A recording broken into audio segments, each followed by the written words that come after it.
नमस्कार, स्वागत है आपका खबरें अभी तक में। मैं करण जय सिंह और आप देख रहे हैं हमारा खास कार्यक्रम कहानी कामयाबी की। कहानी कामयाबी की में आज हम रूबरू होंगे गुरुग्राम से भाजपा के युवा नेता नवीन गोयल जी से। नवीन जी, बहुत बहुत स्वागत है आपका खबरें अभी तक में। बहुत बहुत धन्यवाद और आपके सभी दर्शकों को मेरा नमस्कार। बहुत समय से आप जनता के बीच धरातल पर जुड़े हुए हैं, वो कौन सी गुरुग्राम वासियों की समस्या हैं जो अधिकतर आपके सामने आती हैं? देखिए, सबसे पहले तो इस गुरुग्राम की भौगोलिक स्थिति को हमें समझना बहुत ज़्यादा ज़रूरी है। मैं मानता हूं कि 2000 के बाद यहाँ पर जनसंख्या एकदम तेज़ी से बढ़ी है।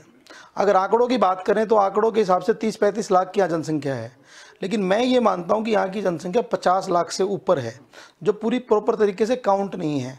लोगों का आवागमन यहाँ शहर में बहुत ज़्यादा रोजी रोटी को कमाने को लेकर के रहता है। तो देखिए, यहाँ की जो पिछले 10 साल की सरकार रही, इन 6 सालों को छोड़ करके 2005 से और मैं 14 की बात करूं, बहुत सी ग्रुप हाउसिंग और बहुत सी सोसाइटियों को प्लान कर लिया, लेकिन ये प्लान नहीं किया कि इस शहर का पानी कैसे निकलना है, इस शहर को पानी कैसे मिलना है, इस शहर की ट्रैफिक की व्यवस्था को कैसे प्लान करना है, इस शहर में एजुकेशन का क्या मॉड्यूल रहेगा, इस शहर में हेल्थ का क्या मॉड्यूल रहेगा। देखिए, सबसे पहले तो बात करता हूँ मैं एजुकेशन की। देखिए, एजुकेशन में हमारे हरियाणा में कई यूनिवर्सिटीज़ हैं, चाहे वो आप कुरुक्षेत्र देख लीजिए, सिरसा देख लीजिए, आप रोहतक की यूनिवर्सिटी देख लीजिए, लेकिन गुरुग्राम जो कि एक हरियाणा का चेहरा है, कहते हैं ना कि एक पूरी बॉडी के अंदर एक चेहरा सबसे महत्वपूर्ण होता है, और उस महत्वपूर्ण चेहरे के यहाँ पे मैं कहता हूँ इतने बड़े साइबर सिटी मिलेनियम सिटी में कोई भी यूनिवर्सिटी नहीं थी, तो हमारी सरकार ने तो यहाँ पे यूनिवर्सिटी की स्थापना कर रहे हैं। यहाँ पे जब तक उसकी बिल्डिंग नहीं बनेगी तब तक यहाँ दूसरी बिल्डिंग में क्लासेस भी शुरू हो गई हैं। दूसरी बात हम करते हैं मेडिकल की। देखिए, हर आदमी का एक बजट नहीं होता कि वो मेडिसिटी, आर्टिमिस या प्राइवेट हॉस्पिटलों में चला जाए। तो यहाँ पर 500 बेड का एक हॉस्पिटल हमारी सरकार बनाने जा रही है, लेकिन मेडिकल फैसिलिटी के लिए हमें और भी ज़्यादा काम करने की ज़्यादा ज़रूरत है। सबसे बड़ी अगर मैं समस्या की बात करूं, सबसे बड़ी समस्या यहाँ पर है प्रदूषण की। देखिए, आपने पीछे देखा होगा 2-3 दिन तो इतना बुरा एक हवा के अंदर एक गुब्बारा बन गया था कि लोगों को यहाँ पर जहरीली हवा हो गई थी, सांस लेने में भी दिक्कत आने लग गई थी। तो ये बहुत ही बड़ी एक चिंता का विषय है। देखिए, हमारे शहर को, अभी तो हम समस्याओं पे बात कर रहे हैं, बाद में समाधान पे बात भी करेंगे, लेकिन मैं मानता हूँ कि पर्यावरण या सबसे बड़ी समस्या है। तो तीसरी समस्या मैं पर्यावरण की मानता हूँ। चौथी समस्या यहाँ पर ट्रैफिक जाम की है। देखिए, अभी 10 लाख फ्लैटों में, कल भी हम एक प्रोग्राम में थे, वहाँ पे हरेरा के जो चेयरमैन हैं के खंडेलवाल जी, उनसे मेरी चर्चा हुई, तो 10 लाख के करीब फ्लैट तैयार हैं। तो मैं मानता हूँ कि अगर 10 लाख घरों में गाड़ियाँ आ गई तो कम से कम 15 से 20 लाख गाड़ियाँ और यहाँ पर आ जाएंगी। मैं तो हमारे देश के प्रधानमंत्री जी आदरणीय नरेंद्र भाई मोदी जी का, हमारे परिवहन मंत्री, राष्ट्रीय परिवहन मंत्री नितिन गडकरी जी का, हमारे मुख्यमंत्री जी का धन्यवाद करता हूं कि जिन्होंने इस दक्षिण हरियाणा में, पूरे हरियाणा में करोड़ों का जाल बिछाया है। तो सबसे पहले तो मैं शहर वासियों को निवेदन करता हूं कि हम सब को जागरूक होना पड़ेगा। ये शहर हम सब का, आप सब का, अपना सब का शहर है, और इसमें हमारे को ट्रैफिक रूल्स को ओबे करना पड़ेगा, उनका पालन करना बहुत ज़्यादा ज़रूरी है। और अगली समस्या इंफ्रास्ट्रक्चर की। देखिए, सरकार का काम है इंफ्रास्ट्रक्चर देना, लेकिन देखिए, मैं कहता हूँ अगर पानी की बात करें, हम पानी भी एक बहुत बड़ी समस्या है। हमारे शहर का वाटर लेवल बहुत नीचे जा रहा है, और ये आने वाले शहर में, आने वाले 50 सालों में शहर उजड़ जाएगा। हमारे को पानी बचाना पड़ेगा। अगर हमने पानी नहीं बचाया तो इस शहर में हालत बहुत ज़्यादा ख़राब हो जाएगी। और इससे भी एक और बड़ी समस्या, हमारी सरकार ने बादशाहपुर से होते हुए, खांडसा से होते हुए पूरा एक प्लान किया है, और वो नाला बन के तैयार होने वाला है, जहाँ तक मेरी सूचना है। तो मुझे लग रहा है कि पानी की निकासी का एक बहुत बड़ा सब्जेक्ट है, और इस पे हमारा काम हम कर रहे हैं, लेकिन और भी ज़्यादा देखिए प्लांट वे में इंजीनियरिंग विंग को प्रॉपर तरीके से काम करने की ज़रूरत है। नवीन जी, आपने समस्याओं के बारे में बताया, मैं आऊंगा इनके समाधान भी जानना चाहूंगा आपसे, लेकिन इस बीच में आपसे ये जानना चाहूंगा, आपने ट्रैफिक रूल्स को फॉलो करने की बात कही। आपने कहा कि लोग जागरूक नहीं हैं, लोग जहां सख्ती होती है वहां ट्रैफिक रूल्स फॉलो करते हैं। आपकी सरकार है और आप यहाँ से नेता हैं, तो क्यों ना ऐसी सख्ती गुरुग्राम में भी की जाए? देखिए, दोनों चीज़ें साथ साथ चलेंगी। मैं पहली बात तो मानता हूँ कि अवेयरनेस। देखिए, इस गुरुग्राम के लोगों के करना भी तो सरकार का ही काम है। नहीं, हम सब का काम है इसमें। देखिए, जैसे कोरोना समय आया, सामाजिक संस्थाओं ने साथ मिल करके खड़े हुई, जब भी, तो अकेली सरकार भी कुछ नहीं कर पाती अगर सभी सामाजिक संस्थाएं आगे नहीं आती। तो मैं 2-3 बच्चों को जानता हूँ, छोटे छोटे बच्चे, जो रोड पे खड़े होकर के ट्रैफिक के लिए लोगों को जागरूक करते हैं। कल उन बच्चों को सम्मानित भी किया गया है। देखिए, मैं आपको कहना चाहता हूँ कि सख्ती हमारी सरकार करती है, लेकिन यहाँ पे लोगों की आदतें बदल चुकी हैं, बिगड़ चुकी हैं। देखिए, यहाँ पर पैसे का जो फ्लो हुआ है, वो ज़मीनें बिकने की वजह से एकदम से बहुत ज़्यादा आया। तो कहते हैं ना कि वो एक तो अपना खुद कमाया हुआ पैसा और एक इस तरीके से आया हुआ पैसा, तो वो मन में रहता है कि कट जाएगा चालान, यार क्या फ़र्क पड़ रहा है। तो सबसे पहले तो हमारे को खुद सोचना पड़ेगा कि इन चीज़ों को हम सुधार करें, हम अपनी लाइन को ओबे करना सीखें, उस पर प्रॉपर तरीके से प्लान करें। दूसरा, हम नेविगेशन चला करके चलें। आपको दिल्ली जाना है, 3 रास्ते हैं, 4 रास्ते हैं, आप देखिए ट्रैफिक जाम कहाँ है। देखिए, स्मार्ट वर्किंग करने की ज़रूरत है। कहीं ना कहीं अगर हम ध्यान करके चलेंगे, मान लिया पीक आवर्स हैं, उन पीक आवर्स पे हम अवॉइड कर लें। मैं जब भी दिल्ली जाता हूँ, मैं मेरा बताता हूँ, दिल्ली नहीं, मुझे वज़ीराबाद भी जाना होगा, तो मेरे यहाँ से 3 रोड हैं, मैं तीनों रोडों में देखता हूँ कि कौन से रोड पे ट्रैफिक नहीं है। तो बात तो सिर्फ और सिर्फ एक इंटेलिजेंट वर्क की होगी ना। लेकिन हर आदमी इतना पढ़ा लिखा नहीं है, क्यों नहीं? देखिए, मैं को बताता हूँ, आज की तारीख में ये जो मोबाइल है, तो ये मोबाइल सबके पास है। आप कोई भी बिहार का आदमी है, उड़ीसा का आदमी है, और मैं कहता हूँ स्मार्टफोन 3-3, 4-4, 5-5 हज़ार रुपये में आ गए हैं। और जितने लोग कर सकते उतने करें। एक नंबर ऑफ, मैं कहता हूँ यहाँ तो एक ब्रेन है, ये तो ऐसा शहर है, मैं मानता हूँ कि शहर में 350 MNC कंपनीज के CEO रहते हैं। यहाँ पे क्या नहीं है? यहाँ पे अगर इंडिया का सबसे अच्छा घर देखोगे तो यहाँ है। इंडिया का नहीं, आप पूरे वर्ल्ड की सबसे अच्छी रहने की जगह। ये क्या नाम है इसका, अरोलिया, मंगलोलियाज, कमलेलियाज। आपको पार्टी करनी है, कोई शादी विवाह करना है, तो सबसे महंगा कोई वेन्यू है इस एम्बियंस के पीछे, क्या नाम है उसका, एडोट है। यहाँ पे हर चीज़ है। और ये शहर, देखिए यहाँ पे गरीब आदमी भी है, अमीर आदमी भी है, लेकिन पढ़े लिखे लोगों की यहाँ पे कमी नहीं है। एजुकेशन के मामले में हमारा शहर आगे है।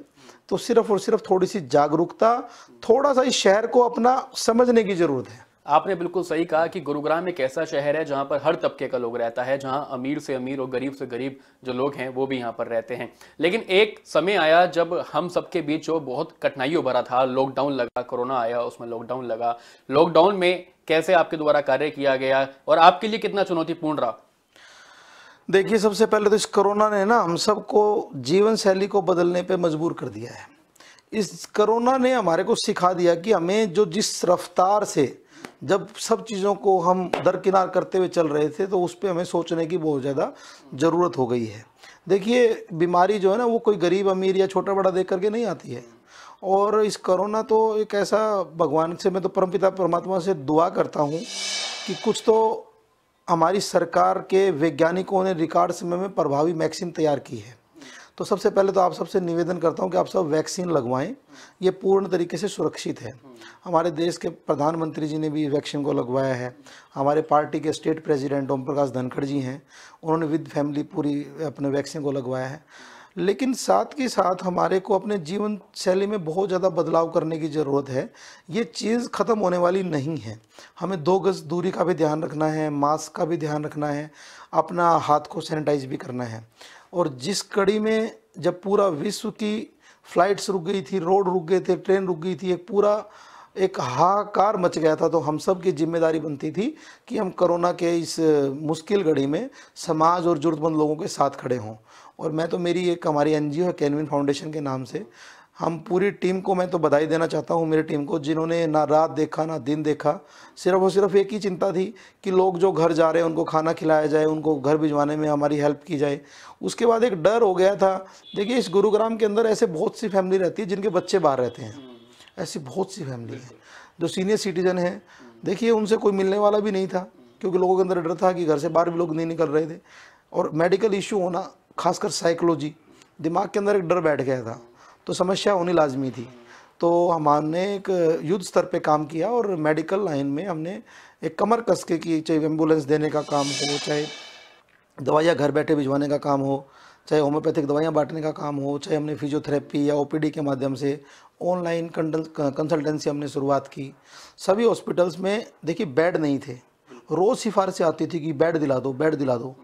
तो हाथ जोड़ने पड़ते, चाहे रिक्वेस्ट करते, चाहे पीछे पड़े रहते, फॉलोअप करते।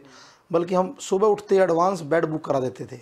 हम मैक्स हॉस्पिटल में, फोर्टिस में, मेडिसिटी में सुबह कह देते जी आज हमारे 3 पेशेंट हैं, चाहिए सुबह एक भी पेशेंट नहीं होता, लेकिन हम पहले 3 पेशेंट कर देते, हमें पता था कि 2 बजते ही, 12 बजते ही, 4 बजते ही 10 फ़ोन आने ही आने हैं। तो हमारी टीम ने हज़ारों लोगों को बेड दिलवाए और भगवान की दया से हम इस बीमारी में काफ़ी हद तक काबू पाने में हम सक्षम रहे हैं। और जो भी हमारा फील्ड था उसमें मेडिकल लाइन में हर तरीके की सुविधा देने के लिए हमने पूरे प्रयास किए, जिसको पूरा शहर आज जानता है। मेडिकल की आपने बात करी, मैं जानना चाहूँगा उन प्रवासी मजदूरों के लिए क्या कुछ किया गया जो यहाँ पर रह रहे थे, जो जो पलायन कर रहे थे धीरे धीरे यहाँ से? देखिए, वो एकदम से समय ऐसा आ गया था कि सब लोग, एक रोज़ अफवाहें चलती थी और लोगों के अंदर एक डर भय हो गया था। जैसे ही मुझे याद है 23 मार्च को हमारा लॉकडाउन लगा, तो उसके ऊपर भी बहुत से प्रश्न थे, लॉकडाउन क्यों लग गया, नहीं लगना चाहिए था, जो भी था। लेकिन मैं तो हमारे प्रधानमंत्री मोदी जी का बहुत ही बढ़िया ये फैसला मानता हूँ, जिन्होंने ये इतना बढ़िया फैसला लिया। और हमारी उस फैसले की वजह से मैं कहता हूँ कई जानें बची भी हैं। तो प्रवासी मजदूरों को हमने 10 दिन, 15 दिन, 20 दिन तक रोकने का, खाना खिलाने का, हमारे रेड क्रॉस के साथ सभी सामाजिक, हम अकेले नहीं, पूरे समाज की, पूरे शहर की सामाजिक संस्थाएं आगे आईं मिलजुल के। महिलाओं ने भी, किसी ने 20 रोटी घर पे सेक करके, कोई 50 रोटियां इकट्ठी कर करके, मतलब सब ने अपना कंट्रीब्यूशन दिया। तो एक प्रवासी मजदूरों में एक भय हो गया 20-25 दिन के बाद कि पता नहीं क्या होगा, कितना लंबा चलेगा। तो लोग पैदल ही चल पड़े थे। तो हमने उनको चप्पल देने का, उनको दवाइयाँ देने का, उनको जितने लोगों को हम भिजवा सकते थे, पास हमारी गाड़ियों के थे, जितने भिजवाने का काम था, तो हमने काम किया। देखिए, इस शहर में सबका कंट्रीब्यूशन है, या जो गगन चुंबती इमारतें हैं वो सब उन लोगों की देन है, उन लोगों के खून पसीने से वो इमारतें आज खड़ी हुई हैं। तो अगर ऐसा अकाल या कोई सूखा या कोई इस तरह की महामारी आती है, तो हमारा सबका एक फ़र्ज़ बनता है कि हम उन लोगों के साथ खड़े हों, और सारा शहर लोगों से खड़ा हुआ और आपदा को कहीं की कंट्रोल करने में काफ़ी हद तक हमारी टीम ने भी और सारे शहर ने काम किया। नवीन जी, इनसे जानते हैं कि गुरुग्राम वासियों की जो समस्या है उसका समाधान के लिए क्या मॉडल इनके पास है। नवीन जी, हर साल गुरुग्राम वासियों को जलभराव की समस्या से दो चार होना पड़ता है, तो वहीं प्रदूषण की समस्या भी लगातार हर साल बनी रहती है। इसके लिए क्या कुछ समाधान है आपके पास? देखिए, आप सबसे पहले बात कर ले हम प्रदूषण की। इसके लिए सबसे पहले समाधान में सबसे पहली मेरी गुजारिश सभी गुरुग्राम वासियों से है, देखिए अपने घर के, अपने जहाँ पे आप ऑफिस है वहाँ के ज़्यादा नहीं, 50 फीट, बहुत ज़्यादा नहीं करा, सिर्फ 50 फीट हम आसपास की पूरी सफाई रखें, नंबर 1। नंबर 2, हम पॉलीथीन का इस्तेमाल ना करें। तीसरी बात मैं आपको कहना चाहता हूँ कि हर एक व्यक्ति ज़्यादा नहीं, सिर्फ 2 पौधे, 2 पेड़ लगाए, और 2 पेड़ को 1 साल के अंदर उनको अपने बच्चे की तरह पाले। अगर 50 लाख व्यक्ति अगर 2-2 पौधे, अगर 2-2 पेड़ हर साल लगाने लग जाएंगे, तो 1 करोड़ पौधे यहाँ पे लग जाएंगे। तो उसका सिर्फ और सिर्फ बेनिफिट है, ब्यूटिफिकेशन में भी हमारे शहर को हेल्प मिलेगी। तो ये सारी चीज़ें बहुत ज़्यादा ज़रूरी हैं, मैं मानता हूँ, प्रदूषण पे काबू पाने के लिए। और साथ के साथ मैं तो आपके माध्यम से ये चर्चा मैं करूँगा, जहाँ तक मेरी पहुँच है मैं बात करूँगा। इस शहर को देखिए, एक व्यक्ति नहीं चला सकता। अगर हम एमसीजी की बात करें, तो अगर सारी पावर एक कमिश्नर के पास हो, तो मैं कहता हूं कि नहीं, या मेयर के पास भी पावर होनी चाहिए, या जॉइंट कमिश्नर है उनकी अपनी इंडिविजुअल पावर होनी चाहिए, एक्शन की, क्योंकि क्षेत्र बहुत बड़ा है और काबिल अफसरों को यहाँ पर हमने लगाना चाहिए और लगा भी रहे हैं। लेकिन उसको लगातार एक ऐसे विजनरी आदमियों को काम करने की शहर में ज़रूरत है कि जो विज़न ले लें कि ये वार्ड है, ये गली है, या ये मोहल्ला है, या ये इलाका है, ये ग्राउंड है, इसको मुझे कंटिन्यू साफ करना है।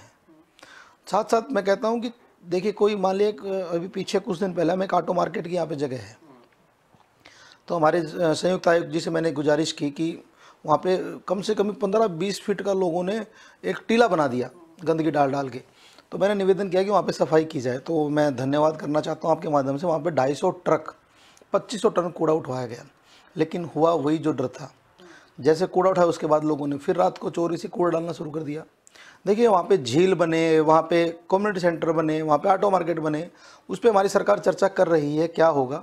हमारे पार्षद से लेकर के हमारे मेयर से लेकर सब इस पर हम काम कर रहे हैं, और मैं भी इस पर पूरा काम करूँगा। लेकिन जब तक मैं चाहता हूँ कि एक समतल ग्राउंड बन जाए। देखिए, जहाँ पे सफाई होती है ना, वहाँ पे कूड़ा डालते हुए हर आदमी डरेगा, वहाँ पे कोई भी कूड़ा नहीं डालेगा। नवीन जी, आप धरातल पर काम करते हैं, बहुत सारे लोगों की समस्याओं को सुनते हैं, ऐसी समस्याएं भी हैं जो सरकार तक नहीं पहुंच पाती।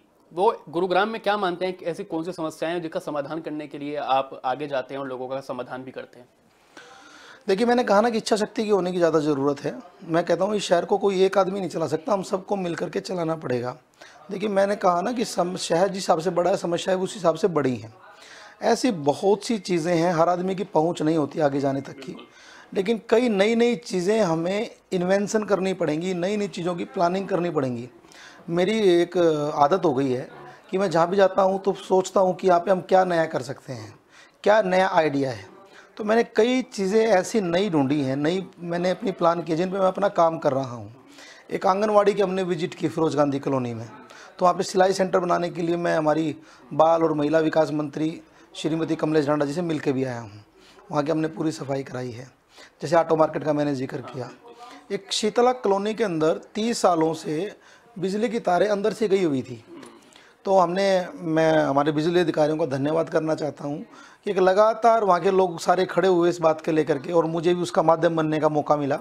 तो वो समस्या को, 30 साल की समस्या को सिर्फ 7 दिन में हमने उसको ख़त्म कराने की कोशिश की। ऐसे बहुत से रास्ते हैं। देखिए, सेक्टर 14 आप गए होंगे, घोड़ा चौक से लेकर के कटारिया चौक के बीच में सेक्टर 14 की कोई भी एंट्री नहीं है। या तो एंट्री सपना इंटीरियर के सामने से महरौली रोड से है, या फिर पायल सिनेमा होते हुए उसकी एंट्री है। ये विचार शायद किसी के मन में नहीं होगा, मेरे मन में विचार है एंट्री उसकी सीधी डायरेक्ट क्यों ना हो। अगर सोचेंगे जब भी तो कुछ विचार आएगा। कामयाबी कितनी मिलेगी वो एक अलग बात है, लेकिन सोच है मेरी कि एक रास्ता सीधा दिया जाए। आप सेक्टर 5 के थाने से निकलेंगे तो आपको रेलवे रोड चढ़ने के लिए गुड़गांव गांव से घूमते हुए निकलना पड़ता है। मैं कहता हूं कि सामने सिर्फ 10 घर बने हुए हैं, उन घरों को कहीं शिफ्ट किया जाए, वो रास्ता सीधा हो जाए। ऐसी नई नई चीज़ें मेरे दिमाग में मेरे भी हैं, और आप सबको ज़रूरत है इसके ऊपर काम करने की। जैसे रैपिड मेट्रो है, रैपिड मेट्रो चल नहीं रही है, इनकम नहीं है। अगर इस रैपिड मेट्रो को उद्योग विहार से जोड़ दिया जाए, मैं कहता हूँ रैपिड मेट्रो कामयाब हो जाएगी। अगर आपको मौका मिलता है तो ये सारे काम होंगे। देखिए, मैं तो आज भी लगा हुआ हूँ। मैं कहता हूँ कि यार हम सब का तो शहर है, हम सब की जिम्मेदारी है। मेरे अंदर किसी के प्रति कोई द्वेष नहीं है, मैं किसी को, मेरा कोई ऐसा कोई कॉम्पिटिटर नहीं है। मैं सबका सम्मान करता हूँ, सबको साथ लेके चलता हूँ, सबकी मन से इज्जत करता हूँ, और कोई भी अच्छा विषय है उसको पॉजिटिव वे में उठाने का प्रयास करता हूँ। उस पर रिजल्ट कितना आएगा, देखिए, प्रयास नहीं करेंगे तो कुछ भी रिजल्ट नहीं आएगा। और हम 10 चीज़ों में प्रयास करते हैं तो 5 या 6 चीज़ों में सफलता हमारे को मिल जाती है। और मौका कोई ये नहीं कि कोई आप किसी पोस्ट पे बैठ के ही करेंगे। आपके विचारों को, वो भगत सिंह जी ने भी कहा है ना कि आपको कोई तहस नहस कर सकता है, लेकिन आपके विचारों को कोई तहस नहस नहीं कर सकता। गुरुग्राम की हम बात कर रहे हैं, कॉरपोरेट हब है गुरुग्राम। एक मुद्दा काफी गरमाया हुआ है आजकल। हरियाणा सरकार ने 75% हरियाणा के युवाओं को प्राइवेट सेक्टर में आरक्षण देने की बात कानून बना दिया है, और जिसके बाद जो प्राइवेट कंपनीज हैं वो यहाँ से पलायन करने पर विचार कर रही है। आपको नहीं लगता कि इससे हरियाणा को काफी नुकसान का सामना करना पड़ सकता है? देखिए, इसमें आपको समझने की ज़रूरत है, ऐसा कुछ नहीं है। मैं तो हमारी सरकार का धन्यवाद करना चाहता हूँ कि उन्होंने हमारे युवाओं को, देखिए, बेरोज़गारी एक बहुत बड़ा सब्जेक्ट है। आदमी बेरोज़गार होगा वो क्राइम की तरफ चलता है। नंबर एक तो वो जो आपका कानून है वो 50,000 से ऊपर की सैलरी के लोगों के ऊपर नहीं है, जहाँ तक मैंने उसको पढ़ा है। नंबर 2, आपने कोरोना के समय में देखा कि यहाँ का आदमी बिहार उड़ीसा जाने में कितनी प्रॉब्लम थी। अगर यहाँ के आदमियों को रोज़गार मिल जाए तो बुराई क्या है इसके अंदर। और आप गुरुग्राम की बात करें तो गुरुग्राम के अंदर एक एक आदमी के पास 10-10 डिग्रीज़ हैं। तो अगर हम पूरे हरियाणा की बात करें, सोनीपत की बात करें, वहाँ भी काफी सोनीपत सारी में बहुत अच्छी एजुकेशन है। एजुकेशन अच्छी है, लेकिन जहाँ एक तरफ प्रधानमंत्री एक देश एक कानून की बात करते हैं, सबका साथ सबका विकास की बात करते हैं, तो और उसके बाद हरियाणा सरकार द्वारा ऐसे कानून प्रेरित करना कहीं ना कहीं नुकसानदायक साबित हो सकता है। कंपनियां जो हैं काफी नाराज चल रही हैं, कंपनियों के प्रतिनिधि रोजाना ये कह रहे हैं कि हम पलायन कर रहे हैं। यूपी के मुख्यमंत्री योगी आदित्यनाथ जी से भी समय मांगा गया है। कई कंपनी राजस्थान की ओर पलायन करने को विचार कर रही है। देखिए, कोई प्लान नहीं करेगा, ना कोई ऐसा प्लान हुआ है। ये सब विचार तो कोई कुछ भी कर ले, ना प्लान करने की ज़रूरत है। आपको उन सब, मैं इंडस्ट्रियलिस्ट से निवेदन करना चाहता हूँ कि आप पॉजिटिव सोचिए, ऐसा कुछ नहीं है। क्या अभी भी सरकार विचार कर रही है कि ऐसे इंडस्ट्रियलिस्ट के साथ एक बार बैठक की जाए, उनको समझाया जाए इस पॉलिसी के बारे में, इस कानून के बारे में? देखिए, आज का तारीख में ज़माना है स्मार्ट वर्किंग का, और मैं कहता हूँ कि आज की तारीख में अगर आप नए नए जो सेगमेंट हैं, ये स्विगी है या जोमेटो है, इन सब के आप इन लोगों की हिस्ट्री देखो। आप ये लोग कहाँ से स्टार्ट किए हैं लोगों ने। मैं कहता हूँ पहली बात तो हर आदमी को कुछ ना कुछ, जो भी यंग मेरे दोस्त हैं युवाओं से, जो हमारे प्रधानमंत्री मोदी जी ने कहा ना कि पकोड़े तलो, लोगों ने इस बात का मजाक बनाया, लेकिन उस बात को समझने की ज़रूरत है। मैं कहता हूँ कि अपॉर्चुनिटी हमारे आसपास होती हैं।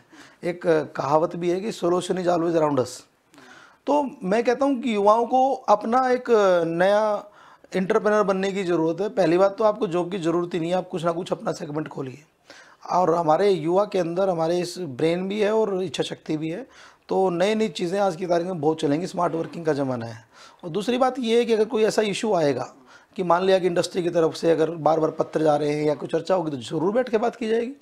आखिरी सवाल मेरा आपसे ये रहेगा, कृषि कानूनों को लेकर आज भी किसान आंदोलन कर रहे हैं, आज भी धरने पर बैठे हुए हैं, आपका क्या स्टैंड है इस पर?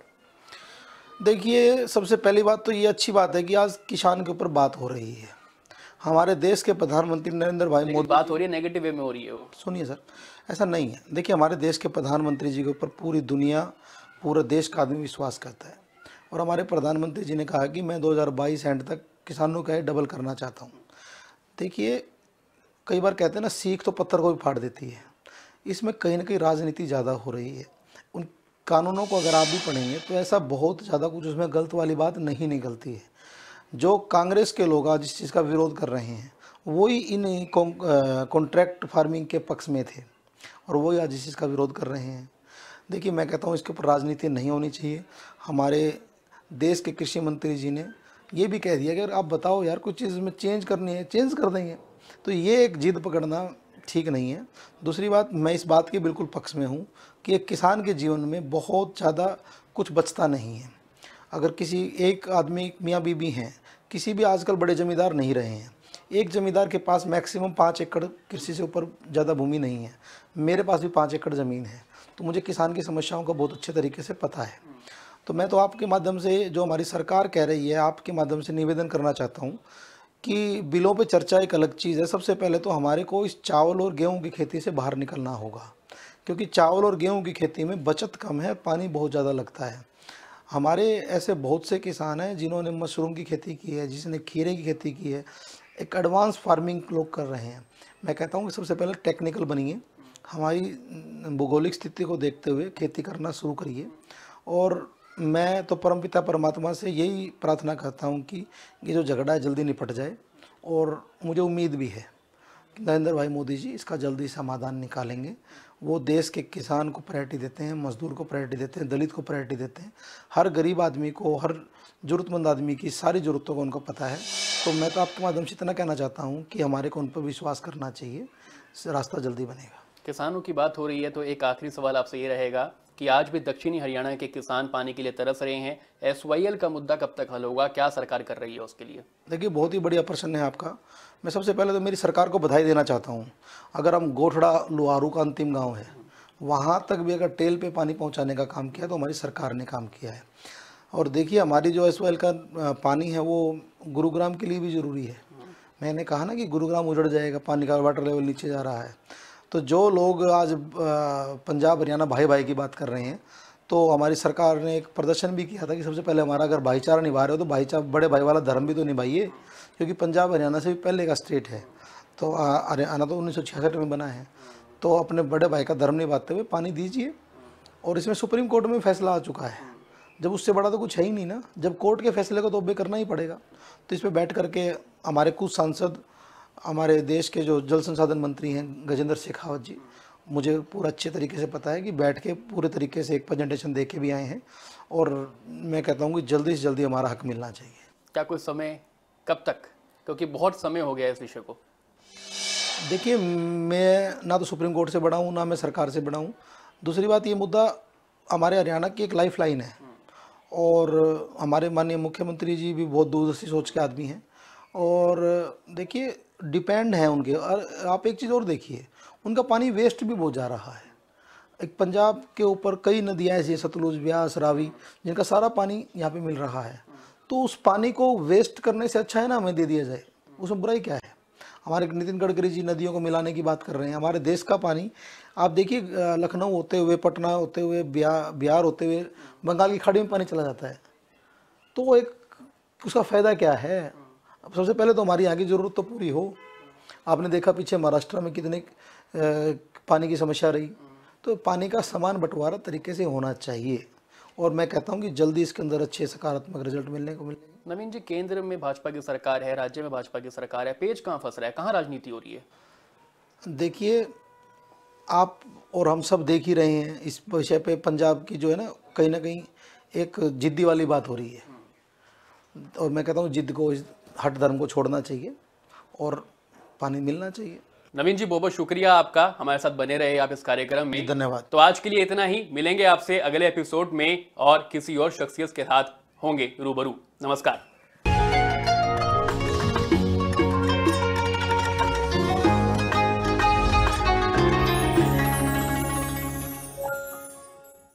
अगर आपको हमारा ये वीडियो पसंद आया हो तो पेज को लाइक और शेयर करें और इसी तरह की हर वीडियो सबसे पहले पाने के लिए चैनल को सब्सक्राइब करें।